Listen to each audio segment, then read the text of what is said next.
Hey everybody, welcome back to another episode of Brilliantly Resilient Live. We are so excited. We have the youngest guest that we've ever had on the show. Not that anyone is going to believe Kaleigh's age, because even Mary Fran was like, what did you just send me? This kid is not a junior in high school. I'm like, yep. So I put a thing out this morning, have your college kids and your high school kids watch this, and then you're going to look at them and go, what's your problem? What's your problem? Get your act together, because that's what I do after I talk to Kaleigh. This is my buddy, my friend, a partner in crime in driving people crazy in advocacy, Kaleigh Brendle, and we are so excited for you to be here today, Kaleigh. Thanks for taking time out of your insane schedule as a junior in high school to be with us today. Thank you so much for having me. I really appreciate it. Well, yeah, so your schedule's not only insane because you're a junior in high school. Your schedule lately is insane because you are suddenly a media darling. Look at her face. She's so cute. How could she not be a media darling? Oh my gosh, I can't take it. I don't think the people at the ginormous company that she's taken on think she's a darling at this point. Probably not, but that's what I love. That's what makes her special. So Kaleigh, so tell us a little bit. I mean, clearly people don't know why we are having you on here. At least not everybody does. But I got to tell you, and I talked to you, we talked a little bit before the show started, your message and what you guys are doing, and Kristen is your cohort in crime here. We have to make that clear too. But what you guys are doing in taking on this accessibility issue is just nothing short of unbelievable. And I told you, my husband last week saw a video of you online, and he's saying, you gotta reach this girl. You gotta put her in touch. And she and Kristen, and I'm like, yeah, they already know each other. That's how this all happened. So tell everybody a little bit about, not a little bit, tell everybody what the heck's going on right now and why we wanted to talk to you. Okay, so let's start from the beginning. I'm a junior in the Scholar Center for the Humanities program housed at Howell High School, and I'm preparing to take 4 AP exams in the coming weeks and months. And they're created and administered by an organization called the College Board. And if it were under normal circumstances, all of the problems that we are currently experiencing with regards to securing accommodations would not be the case at all.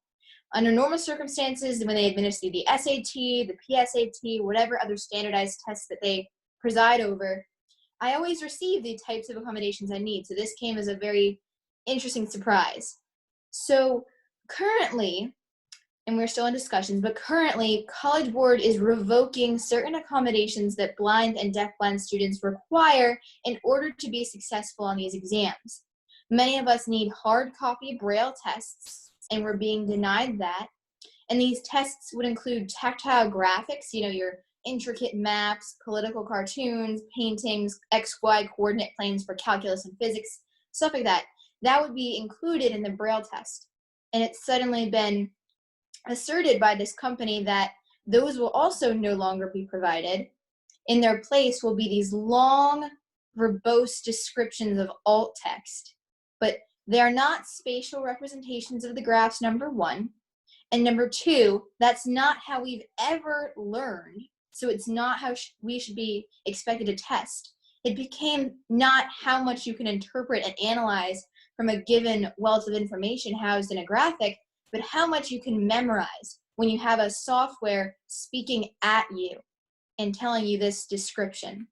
When I heard that, I heard that and I thought, so like for someone like me, like a sighted person, if I'm taking a test like that, I can kind of go back and look, like if I wasn't clear on something, I'll go back and I'll read it again.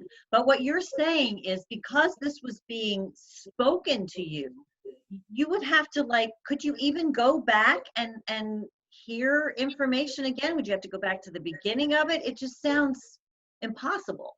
So I'm going to take you through a little scenario. So if you can imagine that you have a graph in front of you, an XY axis, your horizontal, your vertical, and you have a curve on the graph with points plotted, and they're connected by this line.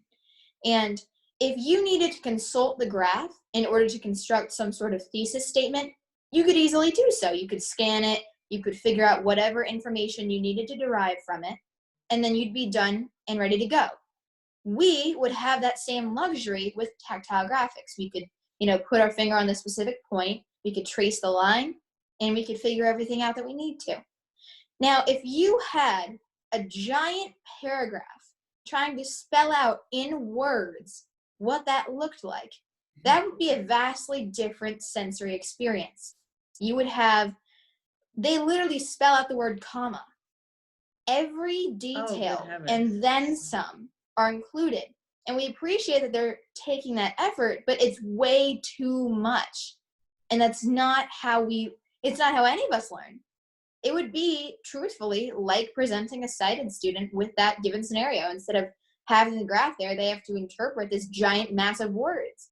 And to your question, you can play it again if you need to clarify, like, oh, what was the 6th point on the first line of that graph? But you have to listen to the entire thing anytime you want to do that. So if you have 15 things you need to clarify, you're going to hear that same description 15 times. That's okay, awful. Wait, let's back up for a second, because all of our listeners, headache just thinking about that. Oh my gosh. Yeah, we need Mary Fran's brain to ooze out of her left ear for a second, and then she's going to pick it up off the floor. And while that's happening, everyone that is living under a rock somewhere that has not seen the video that went crazy on Twitter and then the Fox News story and all of that, they have no idea who you are and why this is important to you and this learning modality that you have. Let's back up even further and say, what is the blindness condition you have, and how do you typically go about your day in school and accessing tests like this? So I possess a condition called Lebers Congenital Amaurosis, LCA, and I have no depth perception and no peripheral vision. One eye is substantially stronger than the other, but I am primarily a braille reader. I cannot read print without severe fatigue and headaches. So in a normal day, I would receive all of my coursework in hard copy braille, and tests are no exception to that. And if it was a lengthy textbook, or we had to read a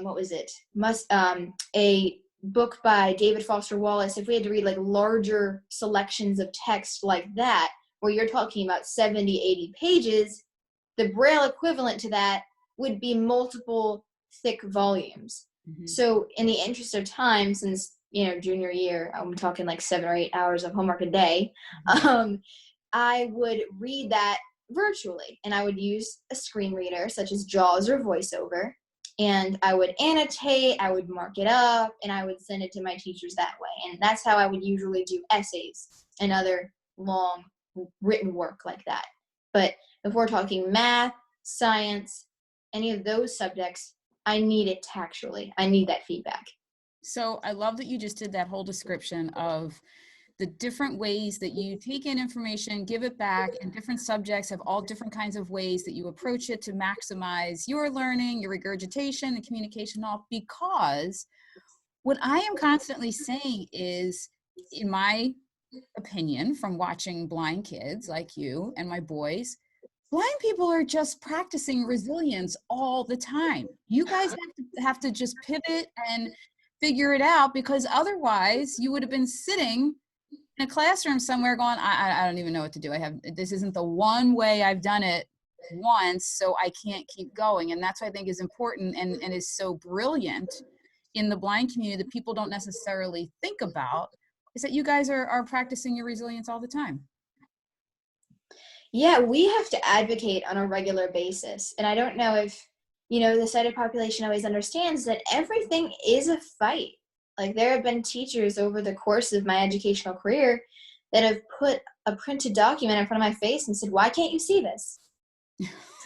Oh my and God. You don't think it happens, but it does. And even this year, like, it doesn't ever go away. You'll always have that one teacher that doesn't understand. This year I had a diagram of an animal cell, and I had to take it home and analyze it, and I was given it in print. And I said, I couldn't, it was over a 4-day weekend, and I came back on that Wednesday, and I said, I couldn't work with this. I couldn't process it. And my teacher's response was, well, you had a couple days to process it. And I don't fault her in the sense that I think it's just a lack of understanding. I think that in that type of setting, if you've never had a blind student, you don't know what's appropriate to say, and you don't know the parameters of their vision. So I don't fault her because she's never had someone like that. And my objective when I get into situations like that is to express that, that can be taken as offensive, number one. And number two, I want to educate them so that they can better help me. Because the ultimate goal is to be successful in that given course.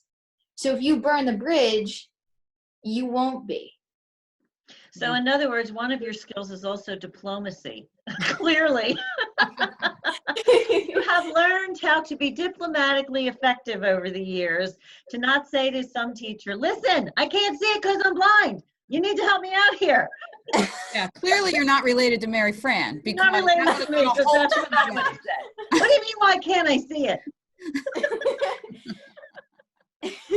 It's you. It's just something you learn how to do. I mean, over the course of, I took a couple of times, but you learn how to deal with it, and you learn how to process it in a way that's going to benefit you in the long term. Because it doesn't make sense to get all bent out of shape about it when they don't know what they're doing either.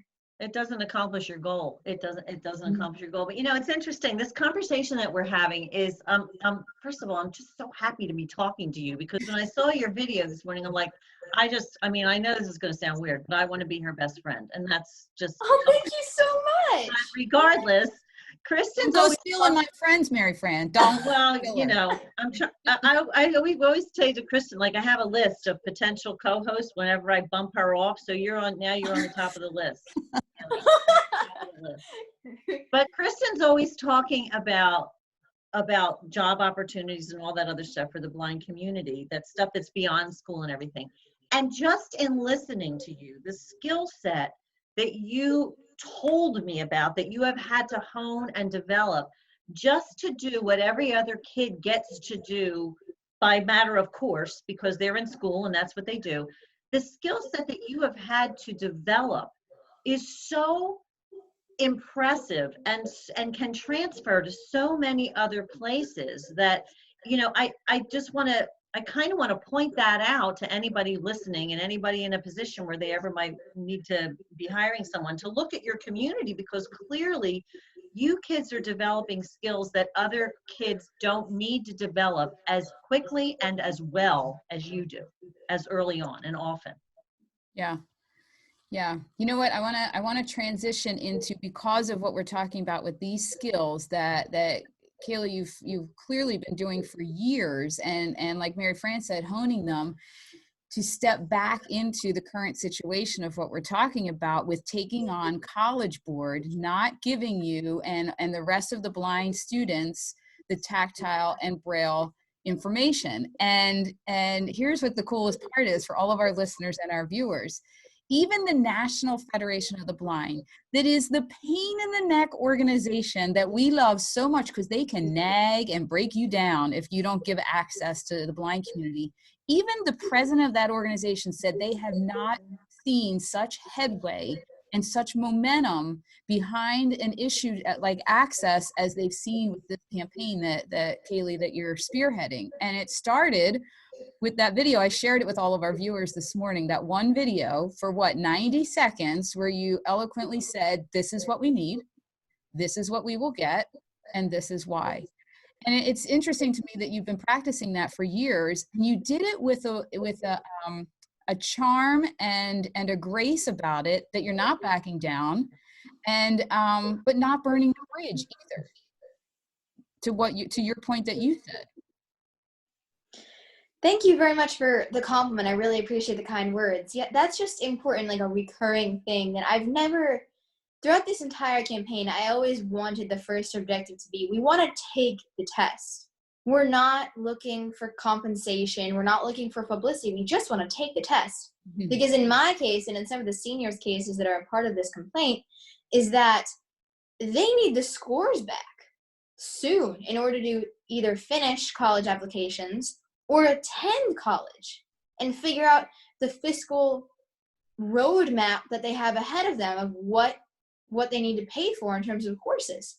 So we just need to get it done. And that's all we're trying to do.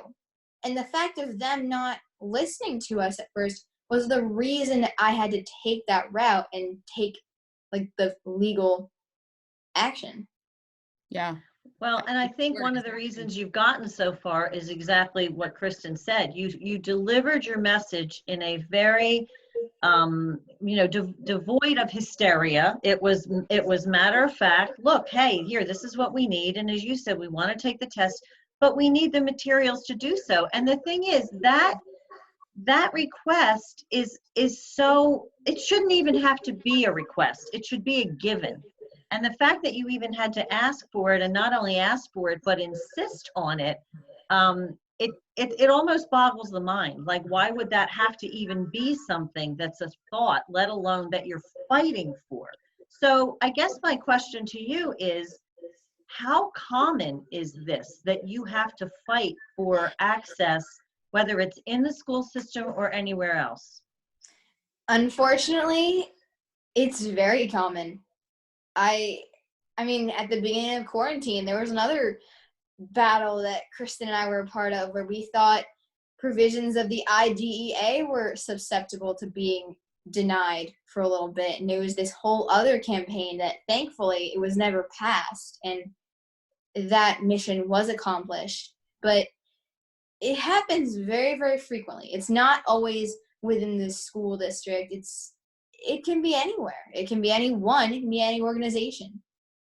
You just always have to be ready to email who you need to, call who you need to, and get in touch and network with who you need to ensure that you receive the things that others get automatically. And that's just the way it is. And you can be bitter about it, you can complain about it, or you can do something about it. Yep, that's Kaleigh, you can't even imagine. In all of the stuff that Mary Fran and I do in our programs for Brilliantly Resilient, the biggest thing is, and this is across the board in all kinds of programs about moving forward and resilience, it's the action step. Mm-hmm. You know, like I talk about changing your perception and looking at it better, and you don't want to sit there and sulk, but if you never take a step in action, you're still going to stay stuck and, like you said, bitter. You know, so if you want to move from bitter to brilliant, you can't sit there and just whine about it.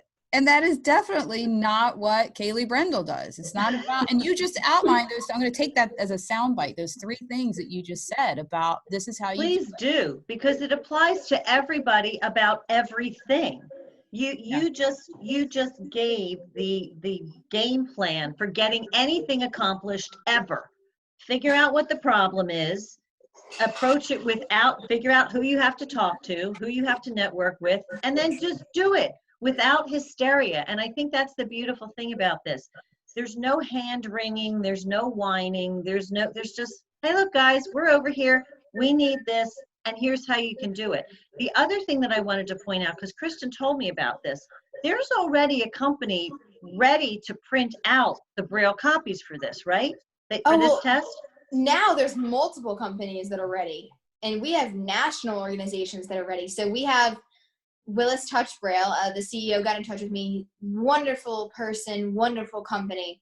And it just goes to show you how quickly, if we could mobilize resources that quickly in 3 days, they couldn't do it in some weeks. Yeah.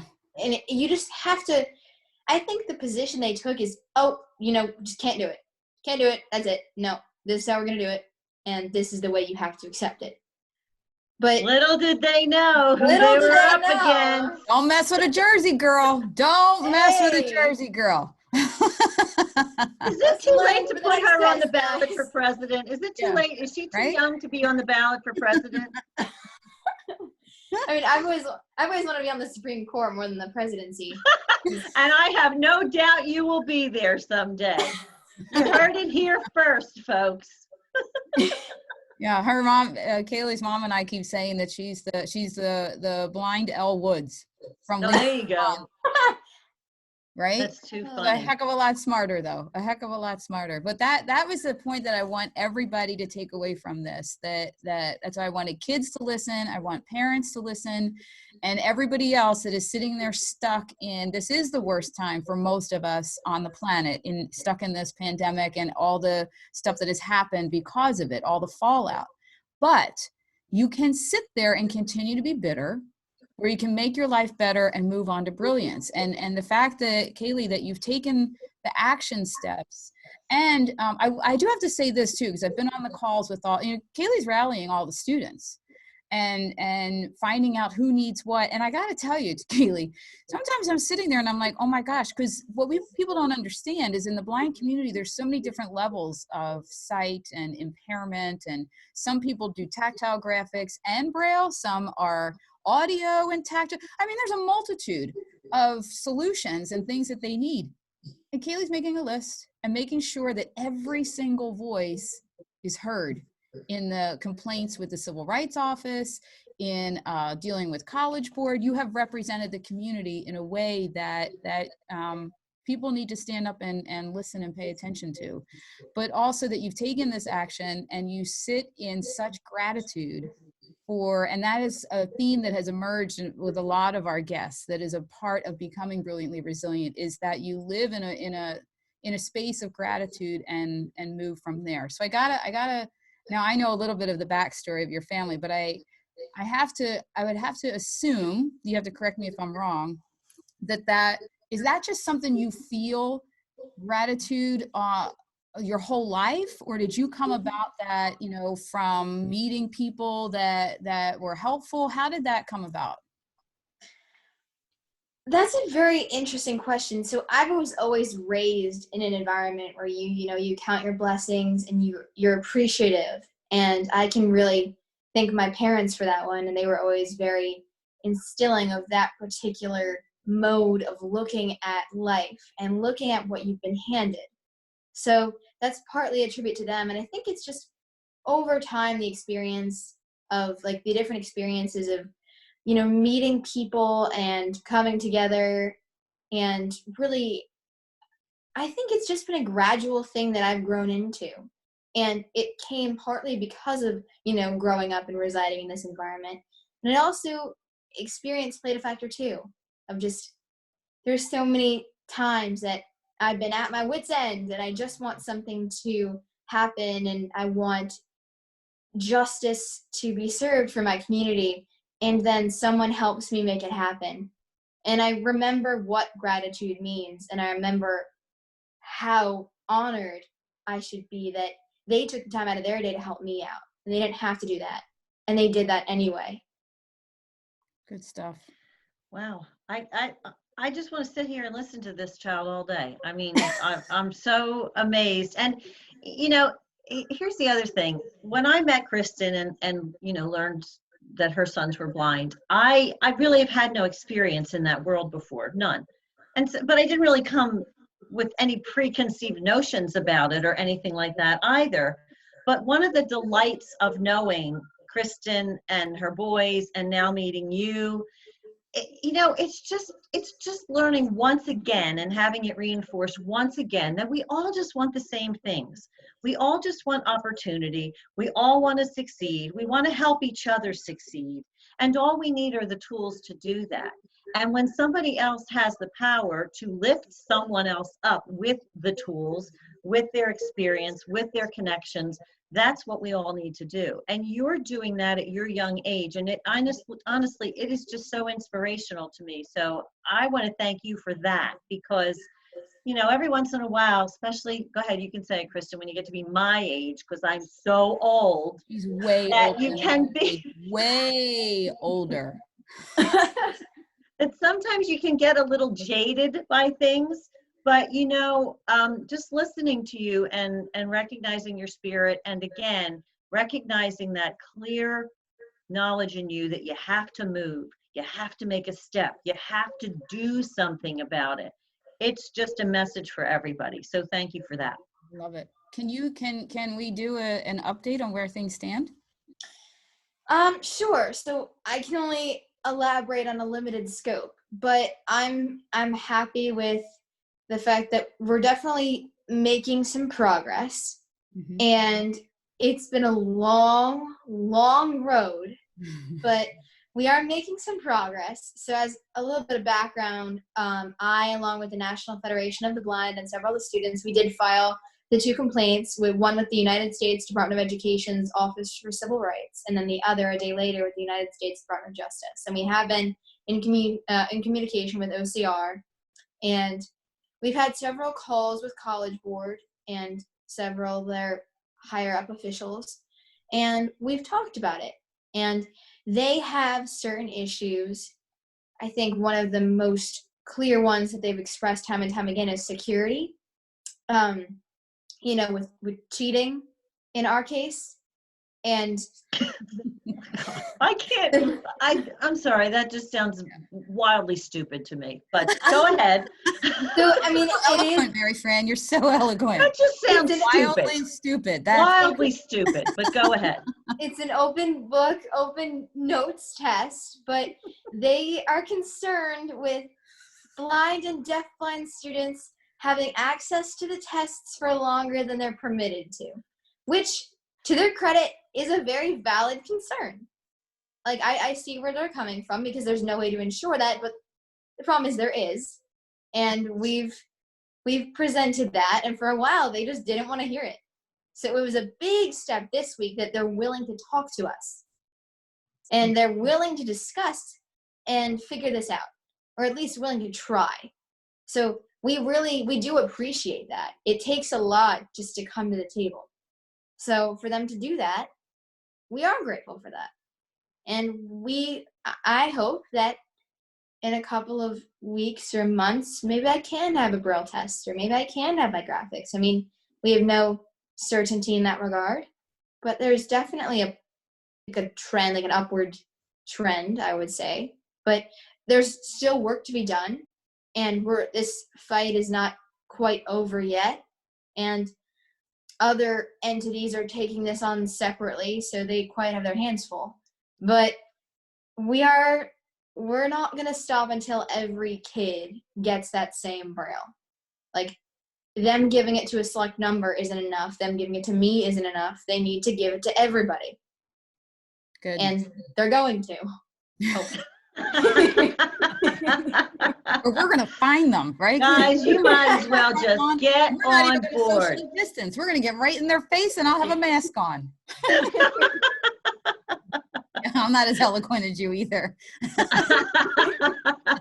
We have that in common. Oh my gosh. Well, Kaleigh, this has just been just a delight. Honestly, the highlight of my week, getting to meet you and talk to you. So thank you so much for sharing your brilliance with us, your resilience with us. And you clearly had messages for all of us. Sighted, blind, it pretty much doesn't matter, because we're all the same when you get down to it. And I sincerely appreciate your taking the time out of your schedule to be with us today. So thank you.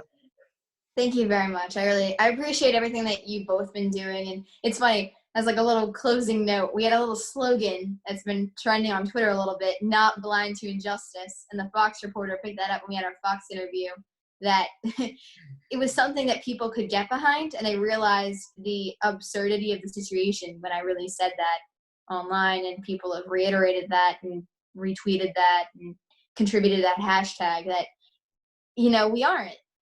And you can't leave us out. That was like the recurring thing, is that they covered for everybody else, but they just happened to leave my population out. And we aren't blind to injustice, and we're going to ensure that justice is granted to everybody. I'll bet you they wish now they picked another population to leave out. I wish they picked no population to leave out. That's a perfect situation. Whoever made that decision said is on the chopping block. Yeah, really. Oh my gosh, this has been so fun. I have to say, in all of the Zoom calls and the phone calls and our texting and all, I mean, it's just, Kaleigh, you're so, like, I have to remember that you're only a junior in high school, and you make it fun, and you have that whole youthful thing, and then you're like, but then it's like chopping block. Here we go. It's been we get in work mode. Yeah. That's it. Right. So everybody watch your major media, watch your Twitter, because you're going to see Kaleigh's name be popping up. And if you know anybody that works at College Board, send them some wine, because We're driving them crazy. And Kaleigh's not stopping until all of these blind braille tactile readers get what they want. So there you go. Yeah, and if you know any blind students taking AP classes, feel free to, DM Thriving Blind, or reach out to me, because it's important. That's like one of the big things is from our calls. That's why I wanted the first call with the students, is because there was a group of 6 kids in like Whittier, California, that wanted to just stop fighting. And they were like, we're alone in all this. And I was like, no, you're not. And that's why I wanted to have that call. And there was like 9 of us on that call. And it was the most therapeutic, cathartic thing for all of us to just vent and talk to each other.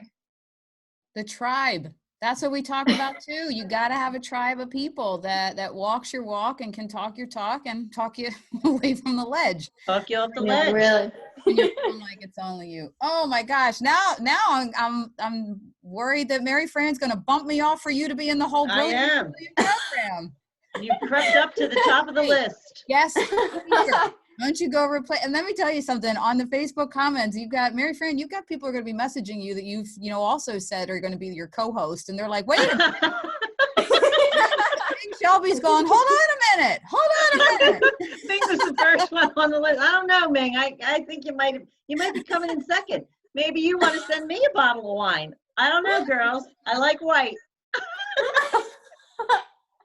I'm going to wrap this up before it gets like in total insanity. Katie, this has been the most fun episode that we've ever done. Thank you so much for this. Thanks for all the work, for that it impacts my guys and everybody else that I work for every day. And I probably should have an attitude with you that you've made more progress than I could ever dream of in 3 weeks, but I love it. I love your attitude. I love that you keep Mitchell in line and keep him working hard, because that's an important task.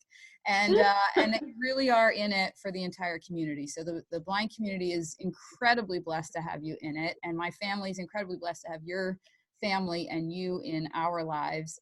And now Mary Fran thinks this is such a blessing too, and she's going to replace me. So she may be showing up with us when we're finally allowed out in the world and we come visit you at the beach. You'll see Mary Fran. I'll be sitting with Kaleigh. We'll be doing our strategy plan for the next 12 years.